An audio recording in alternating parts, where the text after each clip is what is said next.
बिस्मिल्लाहिर्रहमानिर्रहीम। Programme inside the news और मैं हूं डॉक्टर सना गौरी। फैसला साजों को शायद ये बात समझ में नहीं आती कि कुछ चीज़ें जो इलेक्शन के वक्त और सियासी जमातों को बड़ी काम आ जाती हैं, उनके फैसले उस वक्त तो ऐसा लगता है फैसला साजों के कि ठीक हो रहे हैं, लेकिन वही फैसले उनको हमदर्दियां बटोरने में बड़े मदद देते हैं। अडियाला जेल से शाह महमूद कुरैशी की रिहाई के बाद गिरफ्तारी एक बड़ा इकदाम था।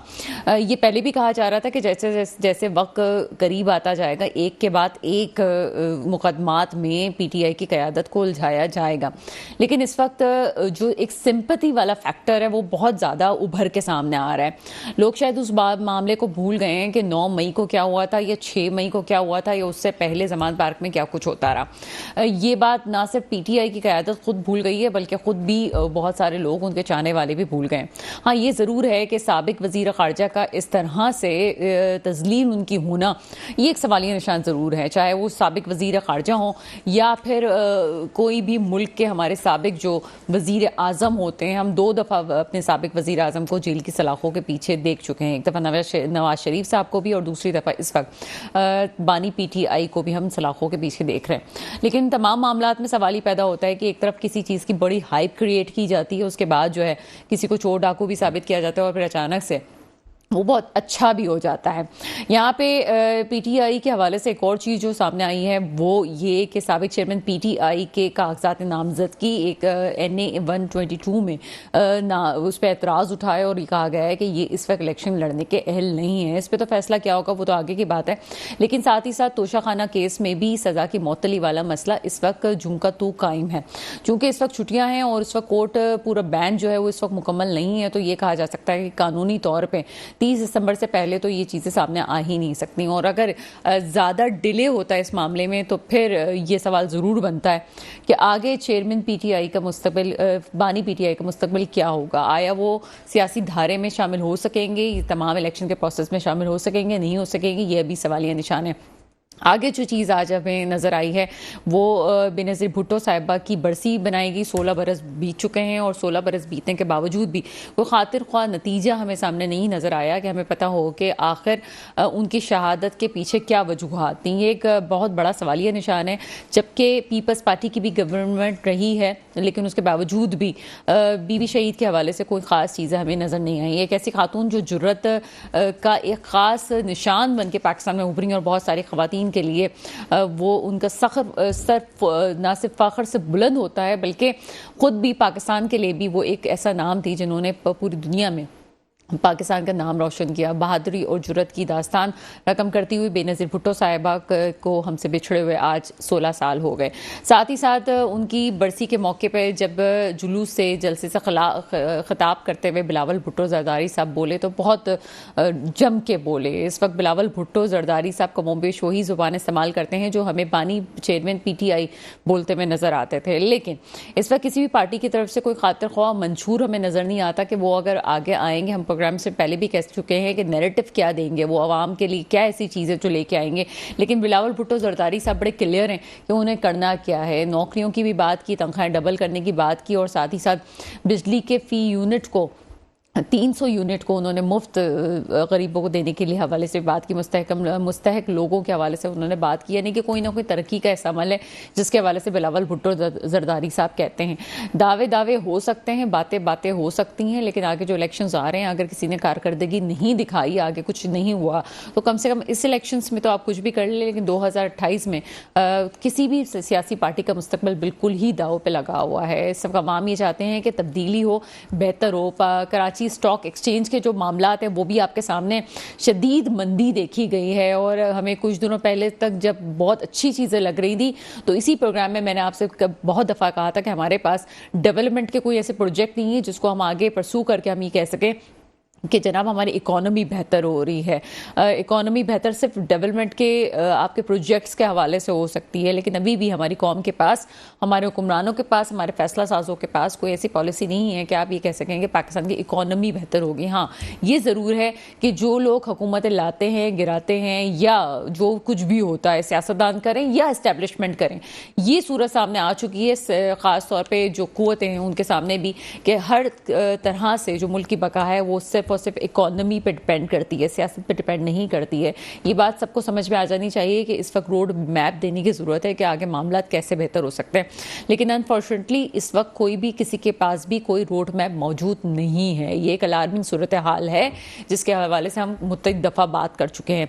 अभी जो पहला सवाल हम करेंगे वो इसी हवाले से करेंगे कि चेयरमैन पीटीआई का मुस्तकबिल जो फैसले करें वो क्या होगा, और बानी पीटीआई जो है वो सियासी धारे में हिस्सा ले सकेंगे नहीं ले सकेंगे, तमाम मौज़ूआत पे बात करेंगे। मेरे साथ इस वक्त प्रोग्राम में मौजूद हैं नदीम बाकी मौलवी साहब।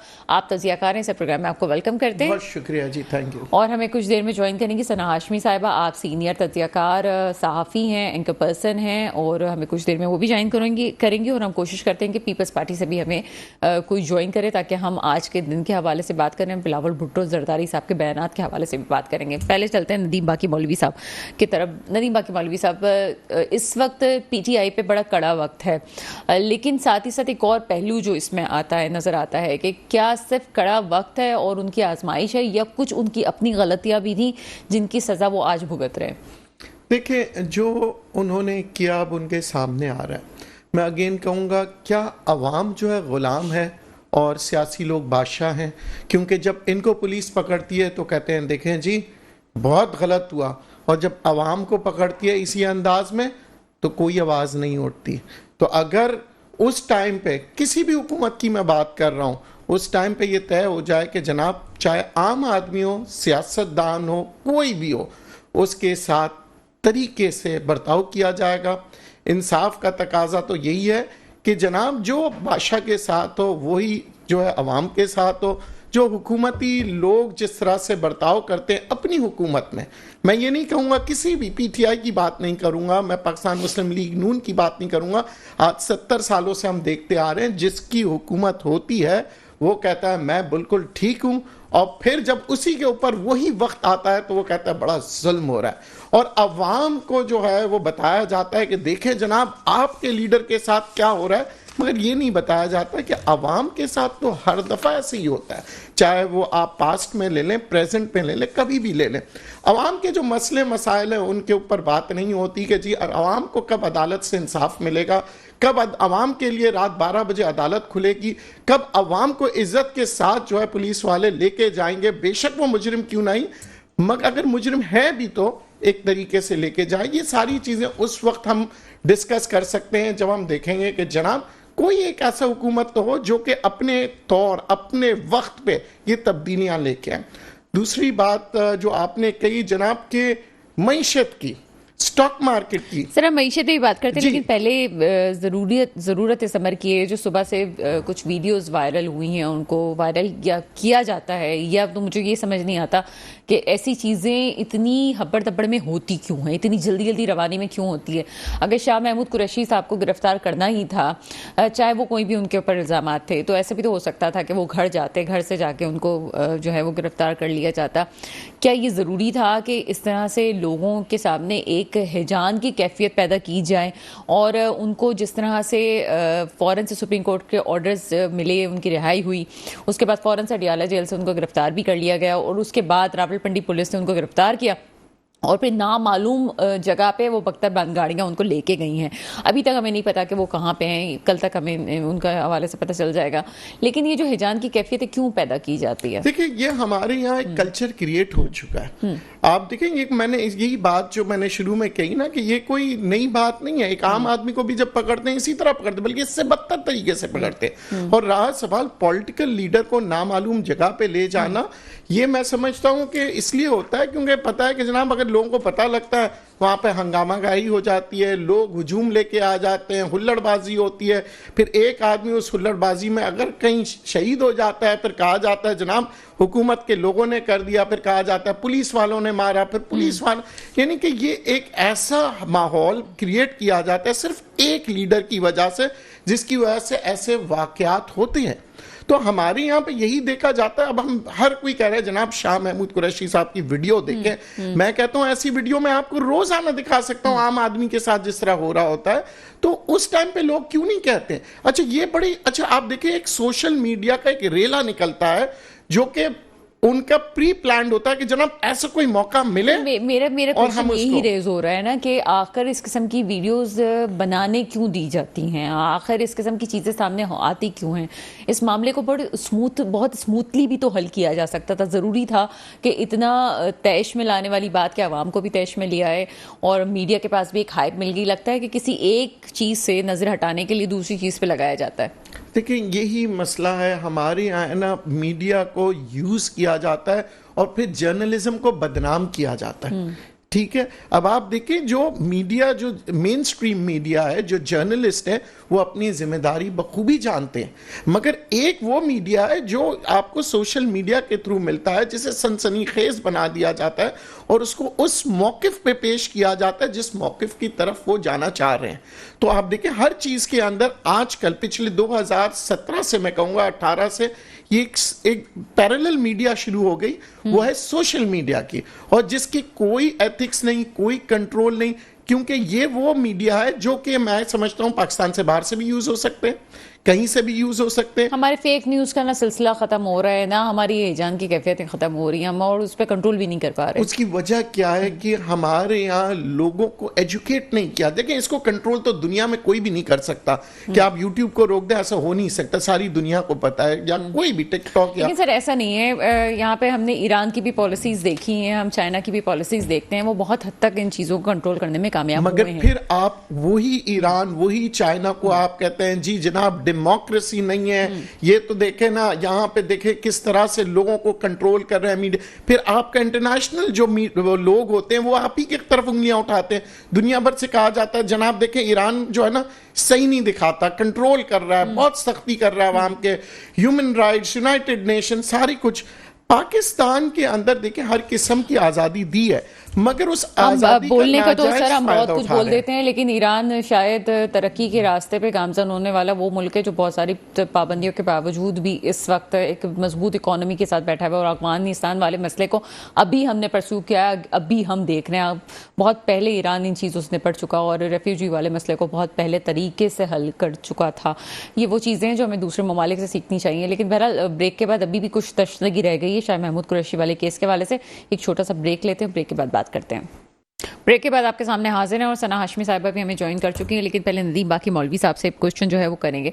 नदीम बाकी मौलवी साहब, अभी 2-3 केसेस ऐसे हैं जिसमें पीटीआई जकड़ी हुई है। इस वक्त तोशा वाला खाना वाला केस है जिसमें सज़ा मुअत्तली हुई तो है, लेकिन इस्लामाबाद हाई कोर्ट ये कहता है जनाब सुप्रीम कोर्ट की तरफ से ऑर्डर जारी होंगे और अभी जो है वो छुट्टियों वाला सिलसिला है तो बेंच मुकम्मल नहीं है। दूसरी तरफ एक और इलेक्शन कमीशन के हवाले से जो तौहीन वाला केस है वो अपनी जगह मौजूद है, जिसका फैसला 3 जनवरी से पहले नहीं हो सकता, सुनवाई नहीं हो सकती, फैसला तो बहुत दूर की बात है। इन हालात में आप क्या समझते हैं कि चेयरमैन पीटीआई वापस मैदान में आ सकते हैं या नहीं आ सकते? देखिए ऐसे हालात में मुमकिन नहीं होगा, और अगर होगा तो फिर वही सवाल होगा कि जनाब अगर इस तरह से ही अगर मसले मसाइल के हल निकलने लगे तो नवाज शरीफ साहब के साथ क्यों ऐसा हुआ? आज शाह महमूद की बात हम कर रहे हैं, मरियम नवाज को जब गिरफ्तार किया था तो किस तरह से किया गया था? जब आसिफ अली जरदारी साहब की बहन को गिरफ्तार किया गया था तो क्यों हुआ था? जब नवाज शरीफ साहब की बेगम साहिबा बीमार थी और उनके आखिरी दिन चल रहे थे, उन हालात को भी याद करेंगे। तो ये सियासी दाव पे चलता रहता है। मगर अगर हम इंसाफ की बात करें तो जब तक के अदालतों के फैसले नहीं हो पाएंगे हम नहीं कुछ फैसला कर सकते हैं कि कौन किस तरफ से क्या बात कर रहा है, क्योंकि अदालत जो फैसले करते आ रहे हैं पिछले 70 सालों से, उन्हीं की बुनियाद को रखते हुए फिर हम बात करते हैं कि जनाब क्या सच है, किस तरह से अदालत ने फैसला किया और किन बुनियादों पे किया, क्योंकि तस्वीर के हमेशा दो रुख होते हैं। तस्वीर के दो रुख तो होते हैं। अनफॉर्चुनेटली अभी तो मुझे लगता है कि चीज़ें बेहतर हो रही हैं काजी फाइज ईसा की क़यादत में जो चीज़ें सामने आ रही हैं, लेकिन उसके बावजूद भी ये मेरा ही पाकिस्तान है, मेरा ही मुल्क है जहाँ पे एक वज़ीर आज़म को फांसी लगाई जाती है और अभी भी वो सवालिया निशान बन के अब जाके उनका केस वापस खुलने जा रहा है और ये कहा जाएगा कि जनाब ये केस ठीक था कि नहीं था। 2018 वाले केसेस को अब हम जाके जांच रहे हैं और जो नवाज शरीफ साहब के खिलाफ हुआ वो हम अब जांचने की कोशिश करेंगे ठीक था या नहीं था। आगे जो ये सब सिलसिला चल रहा है कि अभी भी हम ये सोचेंगे कि 2028 में जाके सोचेंगे 2023 वाले केसेस कैसे थे? देखिए पहले ज़माने में अगर हम बात करते हैं, पहले तो सोचा भी नहीं जा सकता था, कभी मीडिया दोबारा से बताता भी नहीं था। मगर अब हालात जैसे जैसे देखें, लोगों के अंदर शऊर पैदा हो रहा है, एजुकेशन आम हो रही है, अब लोग सवाल करते हैं, लोग तारीख उठा के देखते हैं, हिस्ट्री क्या है। आपको अपनी हिस्ट्री को सही मानों में पेश करना, क्योंकि तारीख से इंसान सीखता है, और अगर तारीख ही गलत लिखी होगी तो फिर सीखेगा क्या। तो उस तारीख को बेहतर करने के लिए ज़रूरी है कि जनाब हम दोबारा से केसेस उठाएं, और ये जुल्फ़िकार अली भुट्टो के केस हो गए, मैं तो कहता हूँ सारे केसेस उठाने चाहिए। ये मालूम करना चाहिए, जैसे कि आपने अपने इंट्रो में कहा कि मोहतरमा जो बीबी शहीद हुई हैं उनका केस भी उठाएं, तमाम चीज़ों का केस उठाएं कि किस तरह से पाकिस्तान में ऐसे हालात क्रिएट किए जाते हैं, किस तरह से लोगों को अपनी जैसे कहते हैं ना, अपनी एक सियासी जो उसकी जो उरूज होती है उससे किस तरह से गिराया जाता है। इन सारों की तहकीकात होनी चाहिए, क्योंकि फिर वही सवालिया निशान आ जाता है लोगों के, और फिर हर आदमी अपने सोच और अपनी जहन के मुताबिक बातें करना शुरू कर देता है। हमें सच की तलाश में जाना है, हमें लोगों को बताना है। और देखिए, आज हम पीटीआई की बातें कर रहे हैं, तो अगर हम तारीख उठा के देखें तो जुल्फ़िकार अली भुट्टो की हम बातें क्यों नहीं करते। हम वही बात हम जो आज कह रहे हैं पीटीआई के साथ हुआ, तो उस दौर में नवाज शरीफ साहब के साथ जब हो रहा था तब वो बातें क्यों कर रहे होते। हम यहाँ पे हीरोज बनाते हैं और हीरोज गिरा देते हैं, हम क्रिएट करते हैं।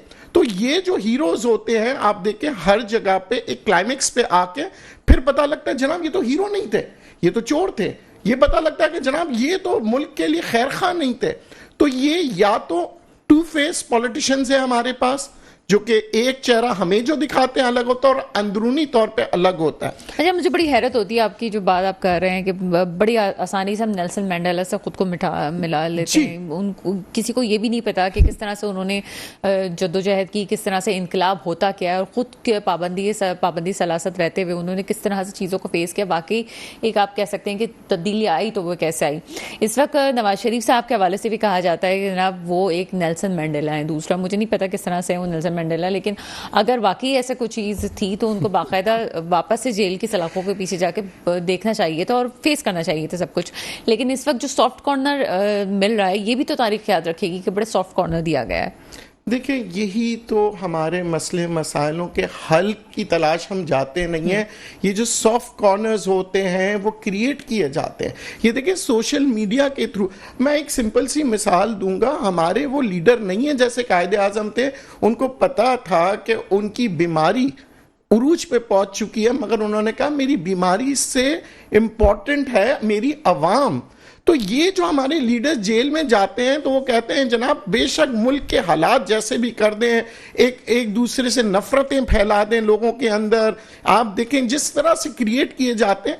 अगर नेल्सन मंडेला बनना है तो फिर सब्र, सुकून और वक्त को आने दो, कि जो वक्त है वही बताएगा आपको कि क्या सच है क्या गलत है। हमारे यहाँ पहले से प्रिडिक्शंस हो जाती है कि जनाब अगर ये फैसला ऐसा नहीं आया तो अदालत गलत, ये फैसला अगर ये सही आ गया तो वही अदालत सही। आप देखिए, इसी अदालत से बहुत सी दफा पीटीआई को बहुत से फायदे मिले, रिलीफ मिले। मैं कहूंगा फायदे का अल्फाज नहीं कहूंगा, बल्कि मैं कहूंगा रिलीफ मिले। मगर यही अदालत जब सजा देने पे आती है तो वो खराब हो जाती है। तो ये सिलसिला खत्म होना चाहिए। फिर वही बात है, देखिए एक चीज हमारे चीफ जस्टिस साहब ने जो रेवोल्यूशन लाया, वो उन्होंने क्या किया जनाब, अपनी खुली अदालतें लगा दी। आपने देखा जितने भी अब जो अहम फैसले हुए उन्होंने टीवी पे लाइव रखा, उन्होंने कहा कि देखे आवाम। देखिए, यही चीजें होती हैं जब आपके मुल्क में अदालत जो है सही हो जाती है, स्ट्रांग हो जाती है और ओपन हो जाती है ना, तो फिर आप देखिए वो मुल्क तरक्की करता है। आज आप बरतानिया की बात करते हैं, बरतानिया की अदालत की वजह से आज बरतानिया खड़ा हुआ है। हम पूरे पाकिस्तान की तारीख को हम बार बार दोहरा रहे हैं क्योंकि दिसंबर का महीना है, तो हमें इन चीज़ों को देखना चाहिए कि 2023 कैसा गुजरा। पाकिस्तान की तारीख में हर साल कुछ ना कुछ तो एक ऐसी चीज़ होती है कि जो हमें याद रहती है कि चले जनाब ये चीज़ें याद रही। लेकिन ये 2023 पाकिस्तान की सियासत पे ऐसा गुजरा है कि हर महीना कोई ना कोई आपके पास ऐसी एक नई अनहोनी चीज़, और ख़ास तौर पे अदलिया की तारीख में भी लेके आई कि वो आंखें चुंधिया जाती थी कि हुआ क्या है। चाहे वो किसी भी किस्म की रेजोल्यूशंस हों, जो भी चीज़ें आपके सामने आ रही हैं, वो तमाम चीज़ें, स्पेशली जनवरी 2023 में जब 2 असेंबलियाँ डिसॉल्व हुई और उसके हवाले से बहुत कुछ हमने देखा। 2023 को ओवरऑल क्या देखते हैं सियासी हवाले से आप? देखिए सियासी तौर पे सन 2023 में बहुत उतार चढ़ाव देखा हमने, और अगर हम माशी तौर पे बात करें तो यही आईएमएफ था जिन्होंने अप्रैल के महीने में एक रिपोर्ट जारी की थी और उन्होंने कहा था कि जी पाकिस्तान की मईशत जो है 0.5% यानी 1% भी बेहतरी की तरफ नहीं जाएगी। और इसी आईएमएफ ने, वर्ल्ड बैंक ने रिपोर्ट निकाली अक्टूबर को ये कहते हुए कि जनाब पाकिस्तान की मईशत जो है इस साल 2023 में 2.5% की ग्रोथ दिखाएगी और सन 2024 में डबल हो जाएगा 5%। ये मेरी रिपोर्ट नहीं है, ये आप लोग चाहें तो जाके देख सकते हैं। ये वर्ल्ड बैंक और आईएमएफ की रिपोर्ट थी जो अप्रैल के महीने में भी आई थी और अक्टूबर। इसका मतलब ये था कि यहां से पाकिस्तान की ग्रोथ आ रही थी, और ये ग्रोथ जैसे कि महंगाई कंट्रोल नहीं हुई, उसकी मेरा एक सवाल है जो कि मेरे ख्याल से आवाम को पूछना चाहिए। आईएमएफ ने कहा था बिजली की कीमतें बढ़ा दें, मईशत बेहतर हो जाएगी, पाकिस्तान के मईशत के लिए बेहतर है। आईएमएफ ने कहा था कि जनाब इंटरेस्ट रेट्स यानी शरई सूद को बढ़ा दें, पाकिस्तान की मईशत के लिए बेहतर है, और इसी की तस्दीक की थी तमाम इकोनॉमिस्ट ने। मगर आज सन 2023 जब खत्म हुआ है तो उन्हीं चीजों की वजह से महंगाई हुई और उन्हीं चीजों की वजह से मईशत नहीं चली। बिल्कुल ऐसा ही है कि महंगाई भी हुई है और बहुत सारी चीजें हमारी प्लानिंग का हिस्सा नहीं होती, लेकिन अभी हमें एक लीडर नजर आए कि जो कि प्लानिंग्स भी बता रहे हैं, वो किस हद तक ठीक है क्या नहीं है। जुल्फिकार अली बदर साहब हमें ज्वाइन कर चुके हैं, पीपल्स पार्टी साहब का ताल्लुक ऐसे प्रोग्राम में आपको वेलकम करते हैं। बहुत शुक्रिया जुल्फिकार अली बदर साहब, पहले तो आज के दिन के हवाले से क्या कहेंगे? मोहतरमा की 16वीं बरसी है, आपके कमेंट जानना चाहेंगे। बिस्मिल्लाहिर्रहमानिर्रहीम जी, बहुत शुक्रिया आपने अपने प्रोग्राम में बुलाया। आज का दिन पाकिस्तान की हिस्ट्री में एक ब्लैक डे है, जिस दिन शहीद मोहतरमा बेनजीर भुट्टो साहिबा को शहीद किया गया। उस दिन सिर्फ वो शहीद बेबी शहीद को नहीं शहीद किया गया, बाकी पाकिस्तान को वो ऐसा एक इर्रिपेयरेबल डैमेज दिया गया है जिससे पाकिस्तान आज तक बाहर नहीं। पाकिस्तान के फ्यूचर को, पाकिस्तान की फ्यूचर जनरेशन को, पाकिस्तान को एक ऐसे विजनरी लीडर से जो है महरूम कर दिया गया कि जिसका खुमेजा आने हम सब भी और आने वाली जनरेशन भी भुगत रही है। और पाकिस्तान एक ऐसे विजनरी करिश्मेटिक लीडर से महरूम हो गया जिसके लिए पाकिस्तान सारी जिंदगी भी चाहे तो वो ऐसा लीडर नहीं पाकिस्तान को मिल सकता। शहीद मोहतरमा बेनजीर भुट्टो एक बहुत बड़ी शख्सियत का नाम था, एक काबिल खातून थी, एक घरेलू खातून थी, एक ऐसी खातून थी जो औरतों की ऐसी नुमाइंदगी करती थी, जो रेजिलियंस के ऊपर जिन्होंने एक मिसाल कायम की। उनका नाम सिर्फ बेनजीर नहीं था, वो असल में बेनजीर थी, ऐसी मिसाल मिलती ही नहीं। अच्छा सर, बिल्कुल मैं प्रोग्राम के इंट्रोडक्टरी पार्ट में भी ये बात कह चुकी हूँ कि हम जैसी बहुत सारी ख़वातीन इंस्पायर होती हैं और इंस्पायर हुई हैं। अगर हम आज किसी जगह पे हैं तो वो मोहतरमा शहीद की जद्दोजहद देख के कि उन्होंने फैमिली और सब चीज़ों को किस तरह से लेके चली और फिर बहादुरी की एक अजीम दास्तान रकम कर गई। लेकिन आपने अभी अपने जुमले में कहा विजनरी लीडर, तो ये विजनरी लीडर कौन है? इस वक्त सियासत के धारे में बहुत सारे लोग नज़र आ रहे हैं और अभी मैंने ग्राउंड में जिसको देखा, ये बिल्कुल बाइस होने वाली बात नहीं है, जो मुझे दिल से एक सहाफी के ऐसे से नजर आया कि बिलावल भुट्टो जरदारी साहब ग्राउंड पे हमें नजर आए और आज जो उन्होंने बातें की हैं, आपको लगता है कि चीज़ें ठीक हो सकेंगी? कि उन्होंने नौकरियों की भी बात की, उन्होंने बिजली के बिलों की भी बात की, उन्होंने चीज़ों को बेहतर करने की बात की, ये सब प्रैक्टिकली मुमकिन है कि वो ये कर सकें? दूसरी तरफ उन्हीं के खिलाफ एक और महाज भी तैयार है, आप किसी के लाडले भी नहीं हैं, फिर आपके जो बिलावल भुट्टो जरदारी साहब हैं उनकी कागजात नामजदगी पे एतराज़ात भी हो गए। तमाम चीज़ों को किस तरह से देख रहे हैं आप? इन तमाम चीजों को ऐसे ही देखते हैं जैसे एक रेजिलियंट आपको सियासत करनी चाहिए। आपको you have to face the music. ये जो इतराजात हैं इनको हम दूर भी करेंगे और जो जिन लोगों ने इतराज लगाया है उनको कोई ना कोई अपना जात का इतराज होगा, तो उस शख्स ने आके इतराज लगाया। उनके पीछे कौन लोग हैं, क्या मामला है, हमें नहीं पता। और बिलावल साहब ने जो पाकिस्तान पीपल्स पार्टी, लेकिन सर एतराज आपको लॉजिकल नहीं लग रहा ये पीपल्स पार्टी और पीपल्स पार्टी पार्लियामेंटेरियन वाला कि दो जमातों से वाबस्तगी जो बताई गई है, क्या इसका आप जवाब दे सकेंगे? कानूनी तौर पे आप बेहतर जानते हैं चीजों को। देखिए, ये लोगों को शायद पता नहीं है, पाकिस्तान पीपल्स पार्टी जो है वो मदर पार्टी है। और पाकिस्तान पीपल्स पार्टी पार्लियामेंटेरियन जब 2002 में रजिस्टर कराई गई थी, उस टाइम पे जैसे आजकल एक और जमात के साथ प्रॉब्लम है, उस टाइम पे जनरल मुशर्रफ ने 2002 में बीबी शहीद के नाम पे पाकिस्तान पीपल्स पार्टी को रजिस्टर करने से मना कर दिया था।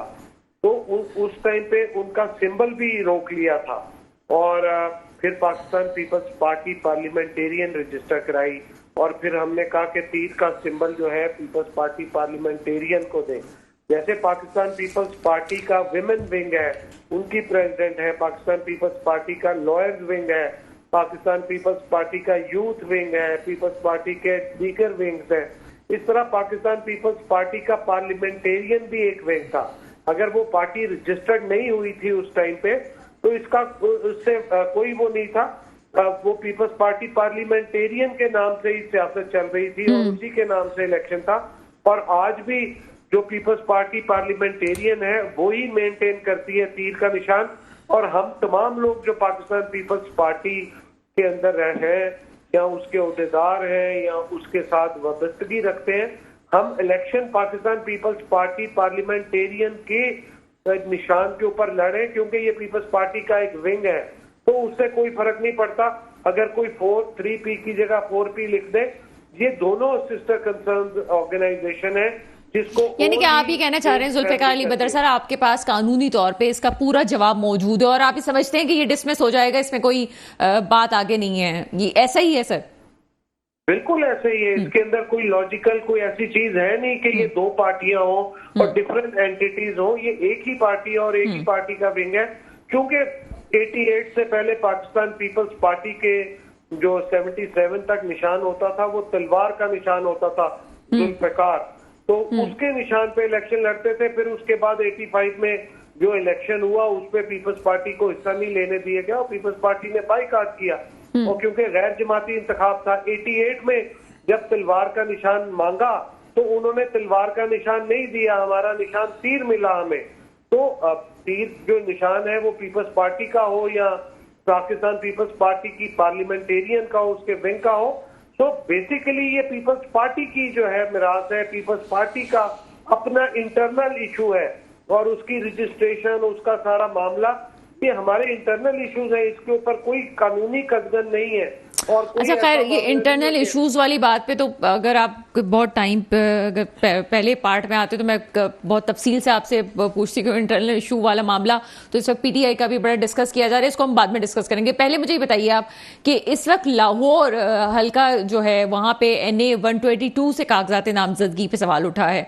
ये लाहौर से बिलावल भुट्टो जरदारी साहब का कागजात नामजदगी जमा करवाना, ये कौन सी स्ट्रेटजी है, किस स्ट्रेटजी का हिस्सा है?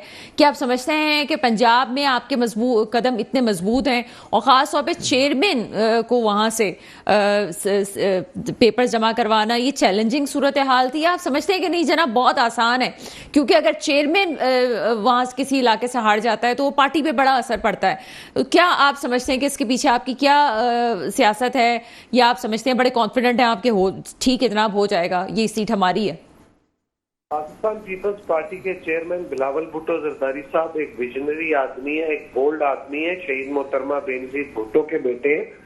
उनकी ये सोच है, उनका ये मानना है कि पाकिस्तान पीपल्स पार्टी के लोगों के साथ जो कनेक्टिविटी है वो रुकी हुई है, हमें उस कनेक्टिविटी को दोबारा से बहाल करना है। ये फैसला बहुत चैलेंजिंग है और उस पर मुकाबला भी बहुत चैलेंजिंग है। पाकिस्तान पीपल्स पार्टी के चेयरमैन का वहां से लड़ना, इसका मतलब ये नहीं है कि बहुत आसान इलेक्शन होगा, मुश्किल जी बिल्कुल बहुत मुश्किल है ये इलेक्शन, बहुत मुश्किल है। मैं जिस तरफ आ रहा हूँ मैं आपको बताने लगा हूँ। लेकिन पीपल्स पार्टी के देखिए पाकिस्तान के अंदर कोई भी ऐसी शख्सियत नहीं है जो पार्टी चेयरमैन हो जो आज तक, मियां नवाज शरीफ साहब इलेक्शन हारे, बीबी शहीद KP से जो है पेशावर से इलेक्शन हार गई थी, मियां नवाज शरीफ साहब हारे, बिलावल साहब पीछे लियारी से हार गए थे, उनको हरा दिया गया था। तो चीजों को मनूवर किया जाता है। हम जो इलेक्शन ये लड़ने जा रहे हैं बेसिकली अवाम के और पीपल्स पार्टी के फैमिलीज के साथ कनेक्टिविटी करने जा रहे हैं और तमाम उस हलके के इर्द गिर्द जितने 4-5 हलके हैं उन सब के अंदर भी मोबिलाइजेशन होगी। लोग जो है वापस कनेक्टिविटी में आएंगे, इलेक्शन कैंपेन में आएंगे और पीपल्स पार्टी बेहतर जो है इस चैलेंज को फेस करते हुए बेहतर जो है परफॉर्मेंस देगी। जीत हार तो मुकद्दरों की होती है, जीत हार नसीबों की है। हमारे चेयरमैन इस चीज से नहीं घबराते कि हम हारेंगे या जीतेंगे, हम मुकाबला करेंगे।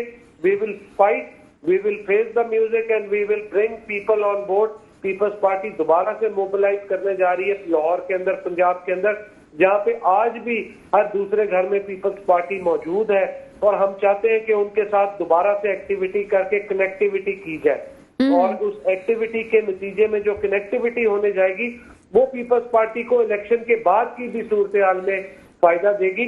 और बिलावल भुट्टो जरदारी साहब खुद उसको लीड कर रहे हैं, खुद इलेक्शन लड़के, और मैं समझता हूँ कि इलेक्शन टफ है, चैलेंजिंग है, मुकाबला होगा और हम ये सीट बिलावल भुट्टो जरदारी साहब। बहुत शुक्रिया सर, आपका बड़ा डिटेल में पॉइंट ऑफ व्यू आया। एक छोटा सा ब्रेक है, ब्रेक के बाद आपके सामने हाजिर होते हैं। ब्रेक के बाद आपके सामने हाजिर हैं और सना हाशमी हमें ज्वाइन कर चुकी हैं, सीनियर सहाफ़ी और इनका पर्सन, काफ़ी वसी तजर्बा है इनका और काफ़ी अबूर रखती हैं चीज़ों पे। सना, प्रोग्राम में आपको वेलकम करते हैं। Thank you very much for inviting me. Important चीज इस वक्त जो हमें आज नजर आ रही है, एक वीडियो वायरल होती है शाह महमूद कुरैशी साहब की और हम सब ने उसको देखा है। एक सिंपैथी दिल में पैदा होती है कि ऐसा क्यों हो रहा है। दूसरी तरफ जो मेरा एक क्वेश्चन रेज होता है, ये इस किस्म की वीडियोस और इस तरह से एक हिजान की कैफियत पैदा ही क्यों की जाती है? क्या शाह महमूद कुरैशी को क्या उनके घर से नहीं गिरफ्तार किया जा सकता था? अगर बहुत जरूरी थी FIR, ठीक है, FIR तो बहुत पहले से कटी हुई थी और क्योंकि दूसरे केसेस का वो सामना कर रहे थे तो वो अभी मौका नहीं हुआ था। अब ये मौका था कि उनकी गिरफ्तारी थी तो वो होनी थी, लेकिन ये क्यों किया जा रहा है? ये कौन करवा रहा है? और इस तरह से क्या किसी मामले से नजरें हटाने की कोशिश है? ये क्यों सिचुएशन क्रिएट की जा रही है इस वक्त? एक मुहावरा है अंग्रेजी का, उसका वो कुछ हुआ है कि what goes around comes around. पहली बात तो ये for the PTI peoples and specially for the Shah Mahmood Qureshi and entire उनका टीम जो है सारी। अब जो सवाल आप उठा रही हैं कि क्या ये कोई डेलिब्रेट एक्ट है या कोई करवा रहा है, ये कोई कुछ नहीं करवा रहा। ये हकीकत हाल वही है, जो कुछ हुआ है उसकी मंजरनामा जो है वो अब आपके सामने है। पस मंजर में बहुत कुछ हो चुका है, इससे ज्यादा हो चुका है। और जैसे सारे लोग ये शायद ये बात करते हैं और हम जब किसी भी बैठक में बैठते हैं तो ये बात होती है कि ये तो बहुत कम हुआ है PTI के साथ। आप कराची की सतह पर अगर देखें तो MQM की सतह पर बहुत इससे ज्यादा बदहालियां हुई हैं और इससे ज्यादा बदहाल हुई है ये जमात और उनके लीडरशिप्स के साथ इससे ज्यादा बुरी अंदाज से। मैं इसलिए ये बात कह रही हूँ क्योंकि आज PTI के साथ जब ये हो रहा है तो लोग शायद भूल रहे हैं, उनकी मेमोरी मुझे लगता है बड़ी शॉर्ट हो गई है। जरा से याद करें, अभी पिछले सालों की बात है कि इसी शहर के अंदर एक तंजीम के ऊपर जिस तरह से पूरी ताकत के साथ ऑपरेशन हुआ, बिल्कुल ठीक हुआ, ये मैं नहीं कहती है गलत हुआ, 101% बिल्कुल ठीक हुआ, होना ऐसे ही चाहिए था।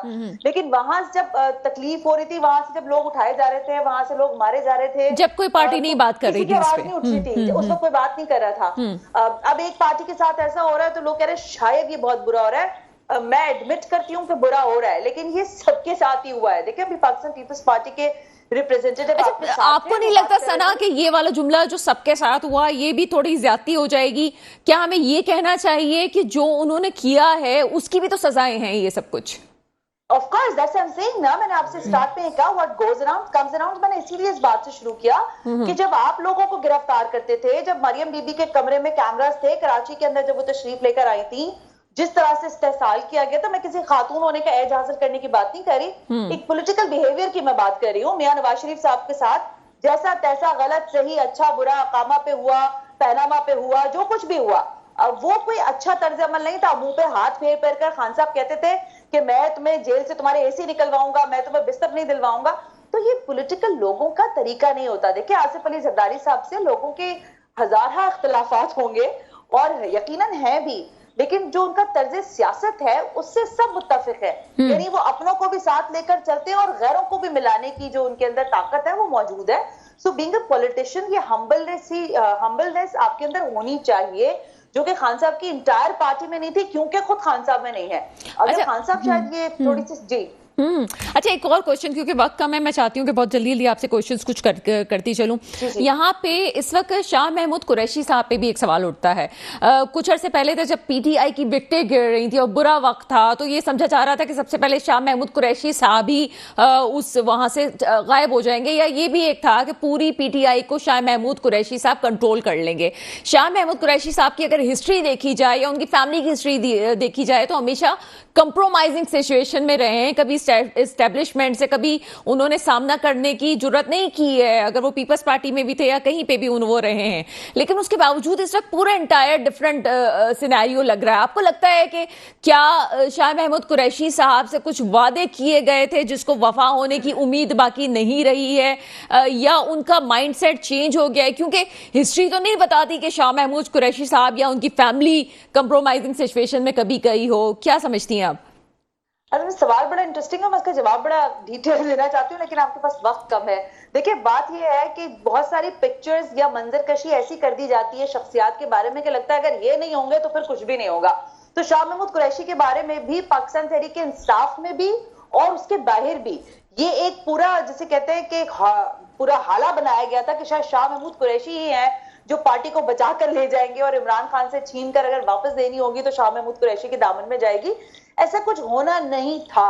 ये विद इन द पार्टी भी मकबूल फैसला नहीं था और अदरवाइज भी नहीं था, क्योंकि जो शाह महमूद कुरैशी का पॉलिटिकल जर्नी है वो सबको पता है। जिस तरह से मुल्तान के अंदर उनकी गद्दी नशीनी है और उस गद्दी नशीनी के ऊपर जो लड़ाइयां हैं वो भी हमें पता है, उनके भाइयों की आपस में लड़ाइयां हैं। तो ये खानदान एक शैटर्ड खानदान है। शाह महमूद कुरैशी जिस रवैये के साथ सियासत करते रहे हैं उसमें कह सकते हैं कि वो नजाकत को मामलात सियासी रखते हैं, लेकिन वो एक मकबूल लीडर नहीं बन सकते थे। इस बात का पाकिस्तान तहरीक इंसाफ के लोगों को भी बेहतर अंदाज से पता था। और जो आउटर है यानी मुस्लिम लीग नवाज हो, पीपल्स पार्टी हो, वो लोग भी इनको कोई इंपॉर्टेंस नहीं देते थे। और जो मुख्तदरा है, कि याद रखने की बात है कि वो उस घोड़े पर पैसा नहीं लगाती जिसका उसको पता हो कि ये पिट चुका है पहले, और शाह महमूद कुरैशी बहुत पहले पिट चुके हैं मेरा ख्याल है।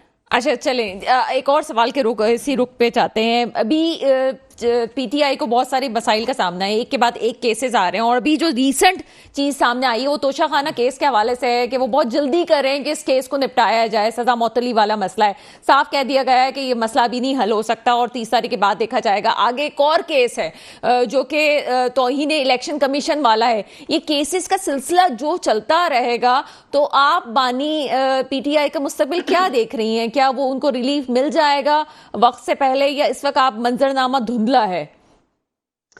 देखिए, ऑनेस्टली स्पीकिंग, अगर केसेस में जान नहीं होगी, जो मैंने कुछ केसेस की ज़ाहिर जो दरखास्तें लगती हैं, जिस तरह से उसकी प्रोसीडिंग्स होती हैं, वो हम पढ़ते भी हैं, देखते भी हैं, फिर अपने रिपोर्टर्स से भी उसके बारे में मालूमात लेते हैं। कुछ केसेस में तो जान नहीं है जो खान साहब के ऊपर बनाए गए, बट जो तोशाखाना केस है स्पेशली, इस केस के अंदर बड़ी जान है। और मेरा ख्याल है कि ये अगर ज्यादा जान पकड़ ले तो फिर इमरान खान की जान जो है वो हल्कान भी हो सकती है। और इलेक्शन से पहले क्या, इलेक्शन के बाद भी देखें, पता नहीं, मुझे समझ में नहीं आता ये कौन सी दुनिया के लोग हैं जो ये बात कर रहे हैं कि खान साहब का रिवाइवल हो जाएगा, वो रिवाइव कर जाएंगे। खान साहब का chapter for 10 years is now closed. So please try to understand कि अब वो जो चीज है, वो खान साहब का जो पूरा पर्सनालिटी, उनका कैरिज्मा, उनका स्टाइल, उनका सुनामी, वो सब कुछ अभी जो है वो ठहर गया है। तो जब वो ठहरा हुआ है तो उसको ठहरा ही रहने दें, और केसेस का फैसला अदालतों ने करना है। अदालतों के ऊपर हमेशा से बड़ी माजरत के साथ में ये लफ्ज इस्तेमाल करी हूं, लेकिन जो भी चीफ जस्टिस ऑफ पाकिस्तान आकर लगे हैं वो किसी एक पॉलिटिकल पार्टी को बहुत पसंद होते हैं और किसी दूसरी पॉलिटिकल पार्टी को बिल्कुल पसंद नहीं होते। जस्टिस काजी फाइज ईसा का मामला भी कहीं ना कहीं कुछ ऐसा दिखाई देता है, गो के पाकिस्तान तहरीक इंसाफ के बहुत सारे अकाबरीन ये कहते हैं कि हमें तमाम पूरी बेंच पर हमें कोई एतराज नहीं है, चीफ जस्टिस एक बेहतरीन चीफ जस्टिस साबित हो रहे हैं और वो टेकअप कर रहे हैं मामला को। But what I am saying कि इमरान खान की जो आप बात करें कि वो वापस आएंगे, इलेक्शन से पहले आएंगे, मेरा नहीं ख्याल है कि वो आएंगे। और अगर आ भी जाएंगे तो इस इसमें कोई मेरा ख्याल है अचंभे की बात नहीं होगी। ये सिस्टम है, सिस्टम में अगर चीजें clear मेरा होती ख्याल है कि तो जो बात है। पीटीआई के फॉलोअर्स हैं, और आपने करिश्मा की बात की, तो वाकई वो है इस वक्त कायम है, लेकिन आपने जो बात की थोड़ी सी पीटीआई के फॉलोअर्स के लिए बड़ी हार्ड ये चीज है, लेकिन उनको क्या मैसेज देना चाहेंगे कि अगर ये सब कुछ हो रहा है तो उसके पीछे जो चीजें हैं, कार फरमा हैं, वो भी तो उनकी पार्टी का या पार्टी के जो सदर थे, ये बानी हैं, उनकी अपनी चीजें हैं जो सामने आ रही हैं। ये वो लोग कैसे समझेंगे जो उनका वोटर है? वो तो ये समझता है कि रियासत गलत कर रही है इस वक्त पीटीआई के साथ।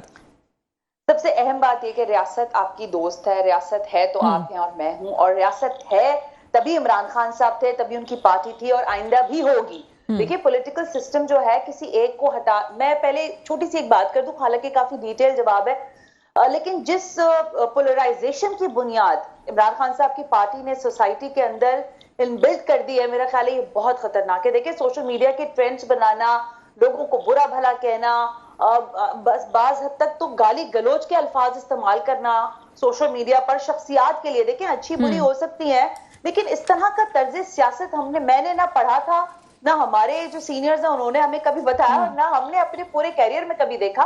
लेकिन ये खान साहब के रजीम के साथ जो बदतमीजी, बदतहजीबी, नाशाइस्तगी आई है, इससे तो अलमान अल हफीज था।